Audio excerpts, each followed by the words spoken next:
Okay, we're going to talk about how to write net ionic equations for double replacement reactions. The idea here is that in a double replacement reaction, not all of the ions involved participate or change in the reaction. And we can indicate that by determining what the precipitate is going to be or what the solid is that forms. So just a quick review here. I have two compounds, let's call them A, B, and C, D, that are going to react and participate in a double replacement reaction.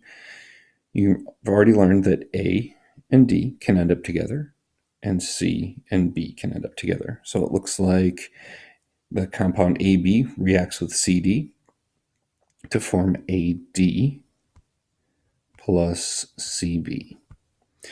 Now all of this would be happening in aqueous solution. We would indicate that by putting AQ after each one. What aqueous solution really means is that, say, this compound AB over here, that really means we have A ions and B ions. And CD, we would have C ions and D ions. Okay, something like that. On the product side, what we want to look for is the compound that is not soluble in water. Okay, and there's a whole lot of resources that we can use for that. One of them is the back of your periodic table, and there's a few solubility charts on there that list the rules for various compounds. Some of them that are mostly soluble in water, and some that are mostly insoluble in water. So let's just play pretend here for a second that this compound CB is insoluble in water. In other words, it forms a solid in this reaction and precipitates out a solution. So if I were to continue writing this, that compound AD, because it is soluble in water, it's going to break up into its ions, A plus and D minus. But then we run into this insoluble one, and that stays CB. It does not split up into its ions or dissociate into its ions. So what we have here is an equation that on the left side, on the reactant side, there's a whole bunch of ions, 4 of them. On the right side, there's 2 ions in a compound. And you might be thinking to yourself, hey, if we have A plus on the reactant side over here, and A plus on the product side over here, that they kind of cancel each other out. And the same thing could be said for D minus, and you're absolutely right. Those ions, in a sense, aren't participating in this reaction. They're just kind of hanging around and watching things. So we call those spectator ions.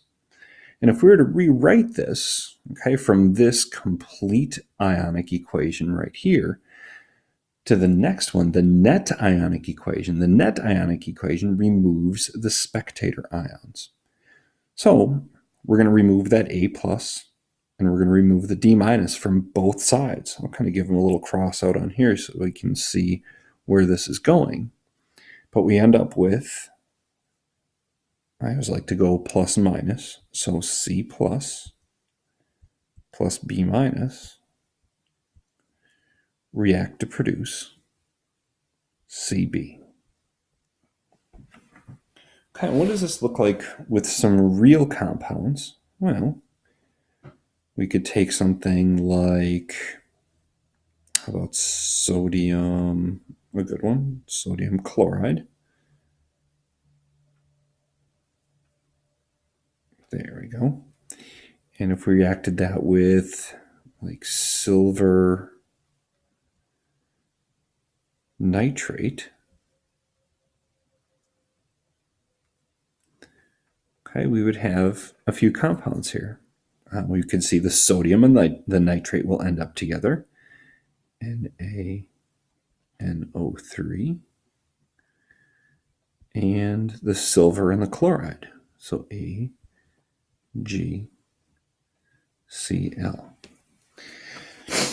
So when I'm looking at this, I need to determine what is the precipitate in this reaction.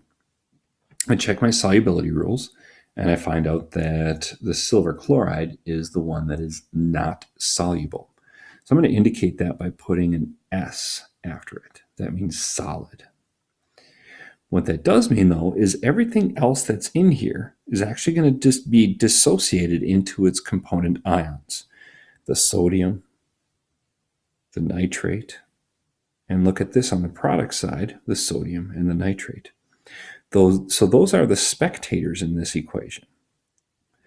Okay, the net ionic equation for this one is going to drop those spectators out. So we're left with silver ions. All right, and just to indicate that this is dissolved in solution, I'm going to put an AQ after it. So silver ions plus our chloride ions that react to produce silver chloride.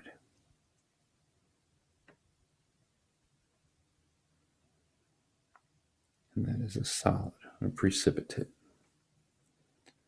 Okay, the rule that tells me that is, I don't have my table right in front of me right now, but I know there's a rule for chlorides. It says all chlorides are soluble except those of silver, mercury, and lead. And we have a silver compound right here. So that was what determined that this was the precipitate.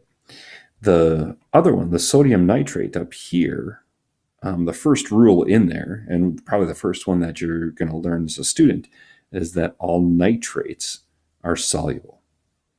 Okay, all nitrates are soluble, so they will dissociate into the ions that make them up. In this case, a sodium ion and a nitrate ion. But those are just spectators in this equation. Down here, we're left with the net ionic equation. Okay, hope this helps. Please let me know if you have any questions.